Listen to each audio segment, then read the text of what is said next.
Capítulo 8. Chamando os complicados.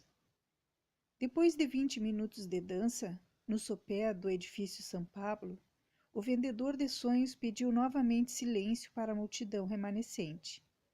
Eufóricas, as pessoas pouco a pouco se aquietaram. Para o espanto de todos, ele proclamou um verso em voz alta, como se estivesse no alto de um monte. Muitos dançam sobre o solo, mas não na pista do autoconhecimento. São deuses que não reconhecem seus limites. Como poderão se achar se nunca se perderam? Como serão humanos se não se aproximam de si? Quem são vocês? Sim, digam-me quem são. As pessoas ficaram com os olhos arregalados.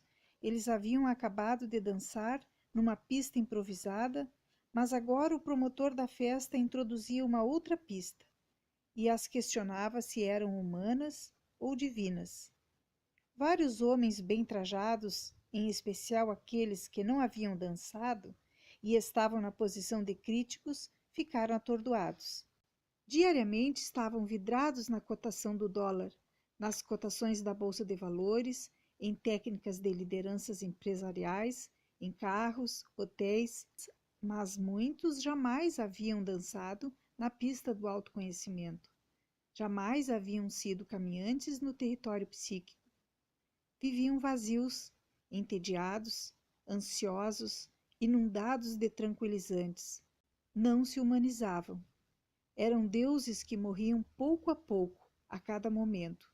Eram deuses que negavam seus conflitos. Vendo a multidão silenciada, ele expandiu seu discurso. Sem filosofar a vida, viverão na superfície. Não perceberão que a existência é como os raios solares que despontam solenemente na mais bela aurora e se despedem fatalmente no ocaso. Alguns o aplaudiram sem entender a dimensão do seu raciocínio e sem perceber que estavam próximos do entardecer. Momentos depois, para minha surpresa, ele saiu cumprimentando pessoa por pessoa, indagando: quem é você? Qual o seu grande sonho? Muitos ficavam constrangidos no primeiro momento. Não sabiam responder quem eram nem qual era seu grande sonho. Outros, mais desinibidos e sinceros, diziam: não tenho sonhos, e justificavam: minha vida está uma merda. Outros comentavam: vivo num atoleiro de dívidas, como posso sonhar?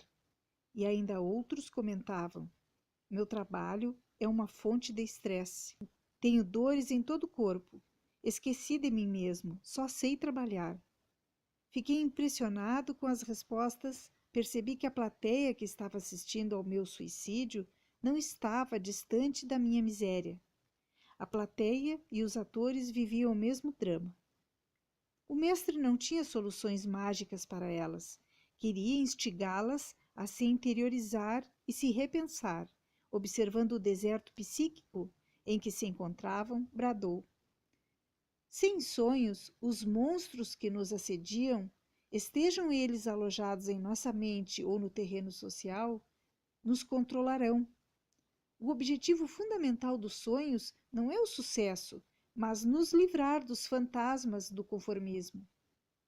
Uma jovem obesa, de 130 quilos e 1,80 m de altura, ficou comovida com essas palavras. Sentia-se programada para ser rejeitada e infeliz. O fantasma do conformismo a dominava. Há anos tomava antidepressivos. Era pessimista e excessivamente crítica consigo mesma. Sempre se diminuía perante outras mulheres. Constrangida, aproximou-se do vendedor de sonhos e teve a coragem de se abrir num tom de voz que só alguns de nós ouvimos. Sou um poço de tristeza e solidão. Pode alguém não atraente um dia ser amado? Pode alguém não cortejado ter chance de encontrar um grande amor? Ela sonhava em ser beijada, abraçada, querida, admirada, mas sua reação indicava que provavelmente fora ridicularizada, rechaçada, chamada por apelidos que só se dariam a animais. Sua autoestima fora assassinada na sua infância, como a minha. Bartolomeu ouviu suas palavras. Carente e esbaforindo álcool, balbuciou os gritos. Apetitosa, belíssima, maravilhosa. Se você procura um príncipe, o encontrou. Quer namorar comigo? E abriu os braços. Para ele não cair, tive que apoiar o miserável. Ela sorriu, mas o bêbado, desavergonhado, era o último homem com a qual ela se envolveria. O mestre olhou nos olhos dela, conduído, respondeu-lhe: é possível encontrar um grande amor. Só não se esqueça, jamais, que você poderá ter o melhor parceiro ao seu lado, mas será infeliz se não tiver um romance com a própria vida. E orientou-a. Contudo, para alcançá-lo, terá de deixar de ser escrava. Escrava do quê? Indagou surpresa. Dos padrões de beleza do sistema, afirmou. Algumas pessoas que o ouviram se animaram com suas palavras e comentaram que sonhavam superar sua timidez, solidão, fobias. Outras almejavam fazer amigos, mudar de trabalho, porque com o dinheiro que ganhavam as contas não fechavam no final do mês. Outras ainda diziam que sonhavam em fazer um curso superior, mas não tinha recursos para isso. Elas esperavam um milagre, mas o vendedor de sonhos era um vendedor de ideias, um mercador de conhecimento. O conhecimento era melhor do que o ouro e a prata, encantava mais que diamantes e pérolas. Por isso não estimulava o êxito pelo êxito. Para ele, não havia trajetórias sem percalços, nem oceanos sem tormentas. Fitando as pessoas, falou com segurança. Se seus sonhos forem desejos e não projetos de vida, certamente vocês levarão para a sepultura seus conflitos. Sonhos sem projetos produzem pessoas frustradas, servas do sistema. E não deu explicações sobre esses pensamentos, pois queria que as pessoas dançassem na pista das ideias. Fiquei reflexivo. Vivemos numa sociedade consumista, numa sociedade de desejos e não de projetos existenciais. Ninguém planeja ter amigos, ninguém planeja ser tolerante, superar fobias, ter um grande amor. Se o acaso for nosso Deus e os acidentes nossos demônios, seremos infantis. Espantei-me ao olhar ao meu redor e perceber que o sistema social havia feito um estrago irreparável em quase todos nós. Não poucas pessoas consumiam muito, mas eram autômatas, robotizadas, viviam sem propósitos, sem significado, sem metas, como especialistas em obedecer às ordens e não em pensar, o que fazia aumentar o índice de transtornos psíquicos. Questionei-me também como educador. O que eu havia formado na universidade? Servos ou líderes?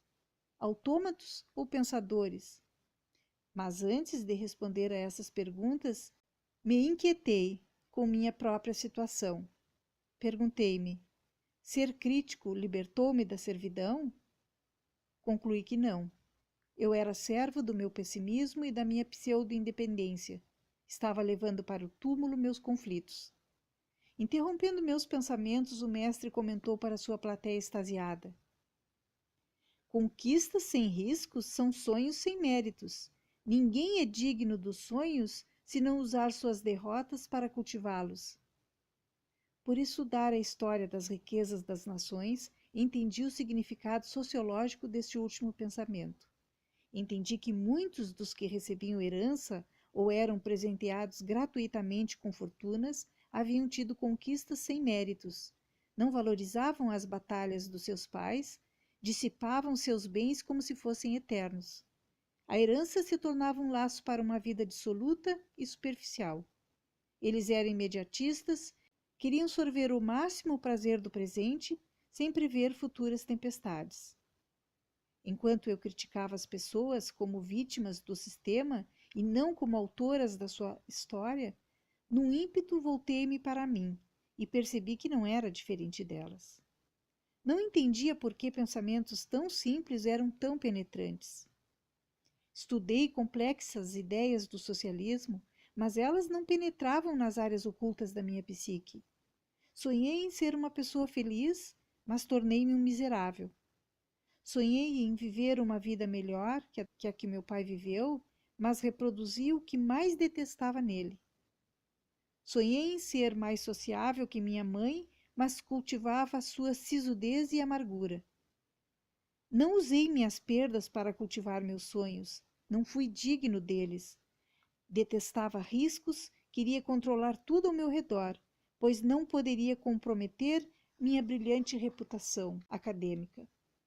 Tornei-me estéril por dentro, não engravidava de novas ideias. Esqueci que os grandes pensadores eram malucos que assumiam os riscos. Não poucos foram execrados, taxados de lunáticos, tidos como heréticos, transformados em espetáculo de vergonha social. Enfim, serviram de carne fresca para aves de rapina de plantão. Creio que eu era uma dessas aves predadoras. Até nas teses de mestrado e doutorado, os riscos eram quase eliminados. Alguns dos meus colegas lutavam contra esse formalismo, mas eu os freava. Somente após seguir esse imprevisível vendedor de sonhos, fui compreender que as grandes descobertas da ciência foram produzidas na juventude, no calor da rebeldia, e não na maturidade dos cientistas. Os formais recebem diplomas e aplausos, os desvairados produzem as ideias que utilizam.